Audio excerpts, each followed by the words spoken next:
Sir, काल एकनाथ शिंदेंनी अमित शहांची भेट घेतली. त्यांनी तक्रारीचा पाढा वाचलेला आणि त्यानंतर अमित शहांनी त्यांना आश्वस्त केलेलं आहे की तुम्ही एनडीए मधले घटक पक्ष आहात, त्यामुळे तुमचा योग्य सन्मान राखला जाईल.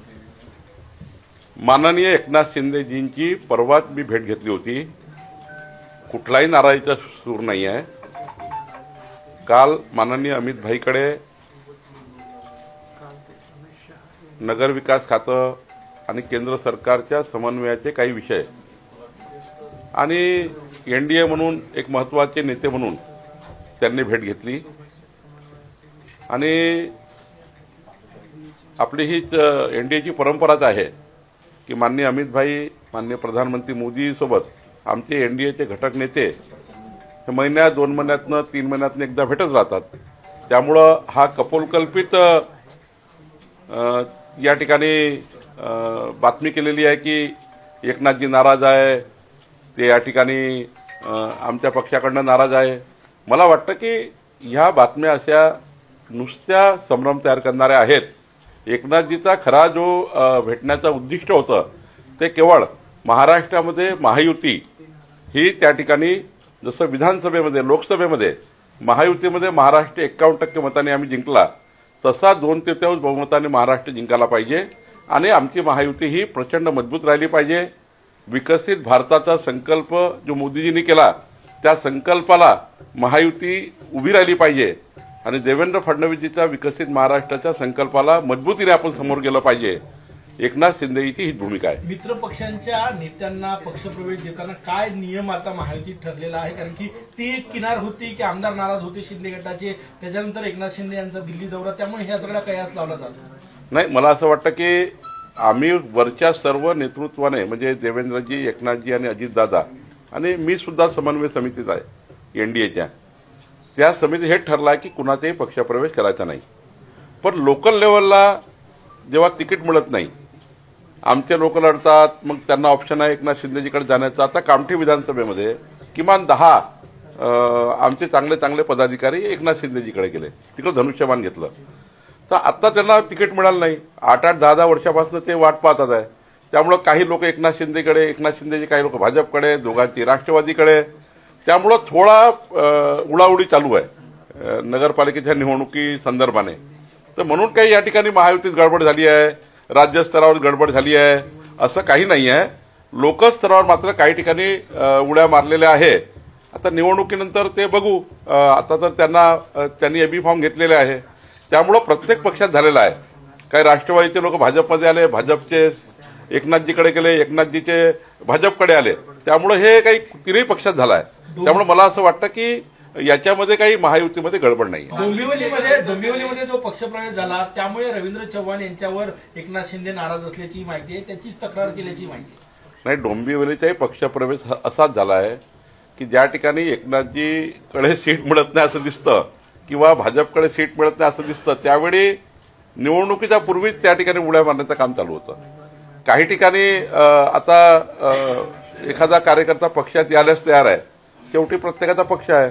एकनाथजीला आपला पक्ष वाढवा लागतो, भाजपला आपला पक्ष वाढवा लागतो. त्यामुळं या ठिकाणी काही पक्षप्रवेश होत राहतात.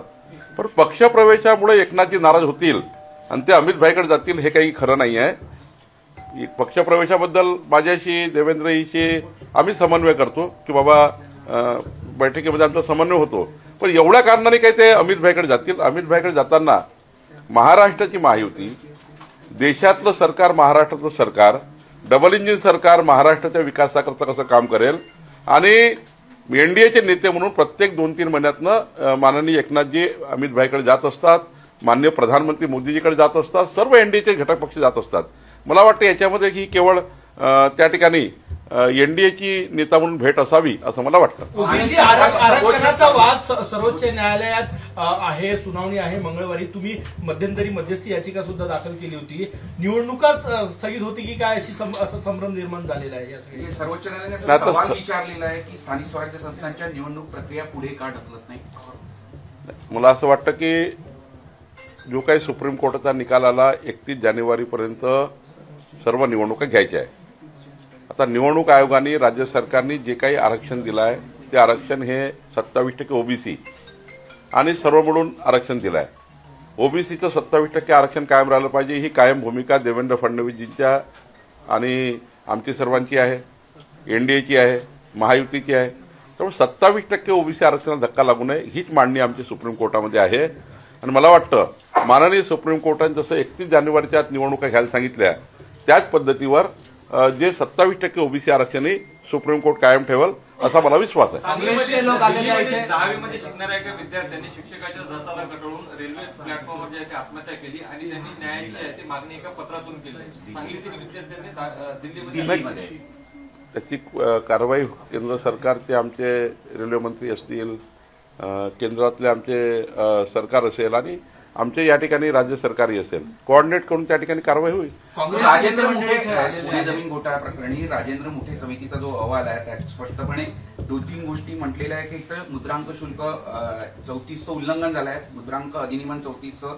शासनाचं महसूल नुकसान झाल्याचं त्यांनी म्हटलेलं आहे आणि याच्यात बराच ठपके पण ठेवण्यात आले. राजेंद्र मुठे नावाची समिती कधी नव्हतीच, त्यामुळं तुमचा अहवाल काय मला माहिती नाही. पण जेव्हा हा घोटाळा उघडकीस आला तेव्हा आमचे जमाबंदी आयुक्त सुभाष दिवसे यांनी एक समिती तयार केली, प्राथमिक समिती तयार केली. आम्हाला तातडीने ज्या अधिकाऱ्यांनी चुकीचं केलं त्यांना निलंबित करायचं होतं, त्यांना नोकरीतून बाजूला करायचं होतं. जे प्राथमिक आम्हाला दिसतं ज्या व्यवहारामध्ये गुंतलेले लिहून देणारा आणि लिहून घेणारा आणि आमचा मुद्रांक अधिकारी यांच्यावर कारवाई करायची होती म्हणून प्राथमिक चौकशीचा रिपोर्ट घ्यायचा होता म्हणून स्थानिक लेवलला एक समिती तयार केली होती. त्या स्थानिक लेवलच्या समितीचा रिपोर्ट आला, त्यावर आम्ही पुढे गेलो. आत्ता महत्वाचं काय आहे, त्या स्थानिक समितीच्या रिपोर्टला आता बाजूला करून महाराष्ट्र राज्य सरकारने विकास खारगे अप्पर मुख्य सचिव यांची समिती तयार केली. त्यामध्ये 5 अधिकारी आहेत. तो जो रिपोर्ट तो महत्वाचा आहे. त्यामध्ये अंजली दमानियाजी त्या ठिकाणी त्या समितीसमोर जाणार आहे. वडेट्टीवारजींनी माननीय अंबादास दानवेजींनी काही पत्र सरकारला दिलं आहे, तेही आम्ही ऐकून घेऊ. आमच्या त्या ठिकाणी विभागीय आयुक्त कलेक्टरचं म्हणणं काय ते ऐकून घेऊ. ज्या तहसीलदारला आम्ही निलंबित केलं त्याने कुठल्या डॉक्युमेंटवर हे त्याला मदत केली या व्यवहाराला ते तपासून बघू. निलंबित जो आमचा मुद्रांक अधिकारी आहे त्यांनी कशा प्रकारे डॉक्युमेंट दाखवलं ते आम्ही तपासून बघू. शेवटी ही समिती महत्वाची आहे. विकास खारगे समितीचा रिपोर्ट आल्या यामध्ये मग अंतिम कारवाया कुणावर करायच्या, व्यवहार कसा रद्द करायचा, व्यवहार रद्द करणार आहोत आम्ही. व्यवहाराला पुढे जाऊ देणार नाही आम्ही. व्यवहार रद्द केल्याशिवाय त्या जमिनीवरचे हितसंबंध कमी होणार नाही. आता हितसंबंध आले जमिनीमध्ये प्रायव्हेट माणसाचे, तर गव्हर्नमेंट जमिनीवर हितसंबंध नको म्हणून आम्ही व्यवहार रद्द करू. 42 कोटीची नोटीस दिली आहे, त्या नोटीसवरही त्या ठिकाणी पुढे जाऊ. पण निश्चितपणे कोणी सुटणार नाही याची काळजी आमचं सरकार घेईल. मुंबई महानगरपालिकेच्या क्षेत्रामध्ये 400 वरून 600 रिडेव्हलपमेंट संदर्भामध्ये मोठा निर्णय घेतला आहे. मुंबईमध्ये ज्या स्कीम्स रिडेव्हलप होतील 400 वरून 600 मोठा ऐतिहासिक निर्णय आहे. महसूल मंत्री म्हणून तुमची प्रतिक्रिया काय? हे ऐतिहासिक पाऊल आहे सरकारचं. माननीय मुख्यमंत्री देवेंद्र फडणवीसजी यांना मुंबईतील भाडेकरू नागरिकांनी मोठ्या प्रमाणात निवेदन केले होते की भाडेकरूवरनं आम्हाला जेव्हा घर मिळतं, जेव्हा आम्ही रिडेव्हलपमेंटमध्ये जातो तर भाडेकरूंना घर देताना 400 फुटापर्यंत नियम होता की मुद्रांक घ्यायचे नाही. पण आता राज्य सरकारने निर्णय घेतला की आता 600 फुटापर्यंत भाडेकरूंना घर दिलं तर आता मुद्रांक लागणार नाही. हा निर्णय मुंबई उपनगरामध्ये संपूर्ण भाडेकरू जे राहतात त्यांच्या अत्यंत महत्वाचा निर्णय त्यांच्याकरता आहे. जेवढे भाडेकरूंना घरं मिळणार आहेत त्यांच्याकरता महत्वाचा निर्णय आहे. 600 फूटपर्यंत आता कुठलीच स्टॅम्प ड्युटी लागणार नाही. हा निर्णय मुंबईतल्या उपनगरातल्या सर्व भाडेकरूंनी राहणाऱ्या लोकांकरता आहे. आणि मला वाटतं एक मोठा दिलासा स्टॅम्प ड्युटीमधनं एक मोठा दिलासा या ठिकाणी भाडेकरूंना घर मिळताना मिळणार आहे. आमचे मुंबईचे नेते आशिष शेलारजी, माननीय प्रवीण दरेकरजी, मुंबईचे सर्व 36 आमदार खासदार या सर्वांनी या मागणीला दुजोरा दिला होता. परवा अनिल परबही या बैठकीला होते. त्यामुळं माननीय देवेंद्र फडणवीसजींनी या निर्णयाला प्रचंड ताकद दिली आणि महसूल खात्याने हा निर्णय घेतला. यामध्ये आता 600 फुटापर्यंत कुठलीही स्टॅम्प ड्युटी लागणार नाही. हा एक महत्वाचा निर्णय आम्ही घेतला. दुसरा महत्वाचा निर्णय आम्ही घेतला 15/10/2024 पर्यंत 15/10/2024 पर्यंत ज्यांनी ज्यांनी लेआउटमध्ये घरं घेतले, ज्यांनी ज्यांनी घरं बांधले, ज्यांनी ज्यांनी अनधिकृत भूखंड घेतले असतील किंवा लेआउटमध्ये त्या ठिकाणी भूखंड घेताना त्यांचे 1000 फुटाचे 600 फुटाचे घरं घेतले असतील, छोटे छोटे तुकडे पाडले असतील, तर आम्ही तुकडेबंदी कायदा रद्द केला आणि आता जे काही रहिवासी क्षेत्र महाराष्ट्रात आहे त्या सर्व रहिवासी क्षेत्रामध्ये म्हणजे NMRD असेल, PMRD असेल, सिडको असेल, नैना असेल आणि नगरपालिकेच्या आजूबाजूला 1 किलोमीटर क्षेत्र असेल, महानगरपालिकेच्या भोवताल 3 किलोमीटर असेल, म्हणजे रिजनल प्लॅनमध्ये ज्या रेसिडेन्शियल तरतुदी आहे त्या सर्वांना आता 15/10/2024चे सर्व बांधकामं कायदेशीर करण्याचा निर्णय राज्य सरकारने घेतला आहे आणि एकही पैसा न घेता राज्य सरकार एकही पैसा घेणार नाही. आता रजिस्ट्रेशन सुरू होईल, ज्यांनी प्लॉट घेतले त्यांचं रजिस्ट्रेशन सुरू होईल आणि त्यामुळे 60 लाख परिवारांना या निर्णयाचा फायदा होणार आहे आणि राज्यातले 60 लाख परिवार जे त्या ठिकाणी अनधिकृत त्या ठिकाणी लेआउटमध्ये बसलेले होते, त्यांचे रजिस्ट्रेशन झाले नव्हते, त्यांना 7/12 मिळत नव्हता, आता प्रत्येक घराला 7/12 मिळणार आहे, रजिस्ट्रेशन होणार आहे. राज्यातल्या 60 लाख परिवारांना 3 कोटी जनतेला या निर्णयाचा फायदा होणार आहे. याला जोडून एक प्रश्न असा आहे, तहसीलदार मोठ्या प्रमाणामध्ये तुम्ही तहसीलदार झालेले आहे आता आणि उपजिल्हाधिकारी सुद्धा मोठ्या प्रमाणात झाले आहे, पण दुसरीकडे निवृत्त उपजिल्हाधिकारी आणि निवृत्त प्रमाणामध्ये कार्यरत आहे, MADC मध्ये आहे, MSRDC मध्ये आहे. त्यामुळे आता तुम्ही ज्यांना संधी दिली आहे त्यांनाच पोस्टिंग मिळत नाहीये आणि त्यामुळे निवृत्त जे सेवानिवृत्त जे लोक घेतले आहेत त्यांच्या जागी यांची नियुक्ती होण्यासंदर्भात काही सरकार निर्णय घेणार आहे? होय, प्रमोशन होत नव्हते, पोस्टिंग करताना अडचणी होत्या. आता राज्यामध्ये जवळपास 115 ॲडिशनल कलेक्टर सिलेक्शन ग्रेड, जवळपास 110च्या वर ॲडिशनल कलेक्टर, जवळपास 113 डेप्युटी कलेक्टर आणि जवळपास 85 तहसीलदारच्या प्रमोशन आम्ही केलेले आहे. नायब तहसीलदारचे तहसीलदार झाले, त्या ठिकाणी क्लार्कचे आपला नायब तहसीलदार झाले आहेत. त्यामुळं एक मोठा बॅकलॉग मागच्या 7 वर्षापासून महसूल खात्यामध्ये होता. 550 अधिकाऱ्याच्या वर्षभरामध्ये प्रमोशन आम्ही केले आहेत. त्यामुळं पहिला जेव्हा आमच्याकडे अधिकारी कर्मचारी नव्हते तेव्हा आम्ही रिटायर लोकांना घ्यायचो. आता आम्हाला पूर्ण त्या ठिकाणची क्षमता आहे, त्यामुळे आता रिटायर लोक त्या ठिकाणी फार राहणार नाही. व्हर्टिकल 7/12 बाबत काही एक निर्णय येतोय का, काय नेमकं ते? या राज्यामध्ये व्हर्टिकल 7/12 योजना लागू होते आहे. आम्ही विधिमंडळासमोर येणार आहे, कायदा आणणार आहोत. एखाद्या प्लॉटवर उंच बिल्डिंग बांधली असेल तर ती बिल्डिंगचा जो जमीन आहे ती त्या मूळ मालकाच्या नावाने आहे आणि फ्लॅटची रजिस्ट्री झालेली आहे. अशा सर्व फ्लॅटना त्या जमिनीचा शेअर, ज्या जमिनीवर बिल्डिंग झाली आहे, ज्यांनी घर घेतलं असेल त्याचा शेअर जमिनीचा आणि प्रत्येक फ्लॅटचा प्रॉपर्टी कार्ड देण्याचा निर्णयाची कसा तो राहील याची समिती आम्ही तयार केली. अप्पर मुख्य सचिव ACS खारगे यांच्या अध्यक्षतेखाली समिती तयार केली आणि या मार्चपर्यंत आम्ही व्हर्टिकल 7/12 योजनेला त्या ठिकाणी अंतिम करू असं मला दिसत आहे. नागपूरमध्ये तुमचा जो प्रतिस्पर्धी पक्ष आहे काँग्रेसला मोठी गळती लागलेली आहे आणि काँग्रेसचे नेते जे आहेत सुनील केदार यांच्यावर विविध आरोप होत आहेत, पक्ष सोडत आहेत. नाही, काँग्रेसमध्ये मी जेव्हा परवा वडेट्टीवारच्या सावलीमध्ये आणि ब्रह्मपुरीमध्ये पक्षप्रवेश झाले, परवा उमरेडमध्ये राजेंद्र मुळकच्या मतदारसंघात पक्षप्रवेश झाले, इकडे खाप्यामध्ये पक्षप्रवेश झाले, कनानमध्ये पक्षप्रवेश झाले. मी या सर्व जे पक्षप्रवेश झाले आजी आहेत त्यांच्या भावना मी विचारल्या. त्यांचं म्हणणं असं आहे की आमच्या पक्षात समन्वय नाही, आमच्या पक्षात कुणाकडे जायचे कळत नाही, आमच्या पक्षामध्ये कोणी कोणाला विचारायला तयार नाही.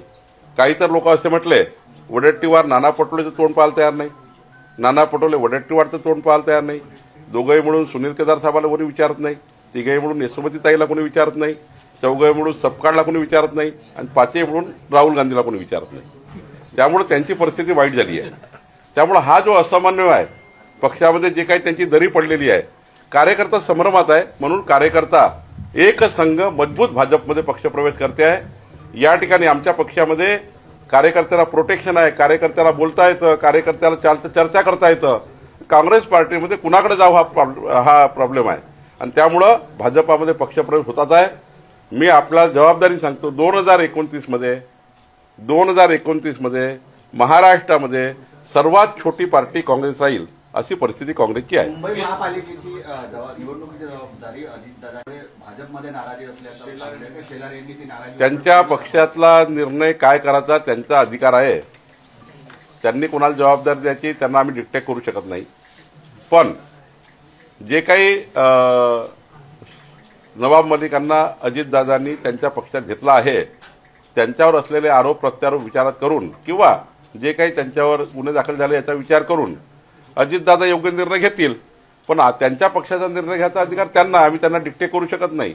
अजितदादा योग्य निर्णय करतील. मुंबईमध्ये भाजपनं प्रचार पत्रक छापलेले आहे असा आरोप वारिस पठाण यांनी केलेला आहे.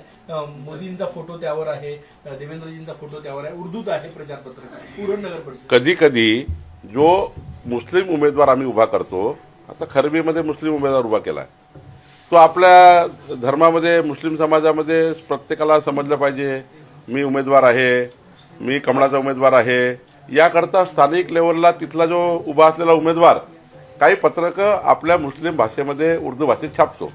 त्याला तुम्ही कसं मनाई कराल? तो उमेदवार आहे, त्या उमेदवारानं छापलं, त्यांची भाषा छापली, कोणाला भाषेवरनं त्या ठिकाणी थांबवता येत नाही ना. आणि त्यामुळे मला वाटतं की तिथल्या उमेदवारांनी केलेला तो प्रचार आहे. मुंबईमध्ये अंधेरी रेल्वे स्टेशनवर धर्मांतरांचा एक प्रकार समोर आलेला आहे. एक व्यक्ती जो होता एका मुलीचं धर्मांतर करताना व्हिडिओ सोशल मीडियावर मोठ्या प्रमाणात व्हायरल झालाय. अशा अनुषंगाने राज्यात नाही, याच्यामध्ये तर आम्ही भूमिकाही कडक आहे. कोणी धर्मांतराकरता प्रवृत्त करणे, धर्मांतर करण्याकरता प्रवृत्त करणे हे योग्य नाही. जो असेल त्याला कडक कारवाई, आणि यानंतर कुणाची हिंमत होणार नाही धर्मांतरण करण्याची.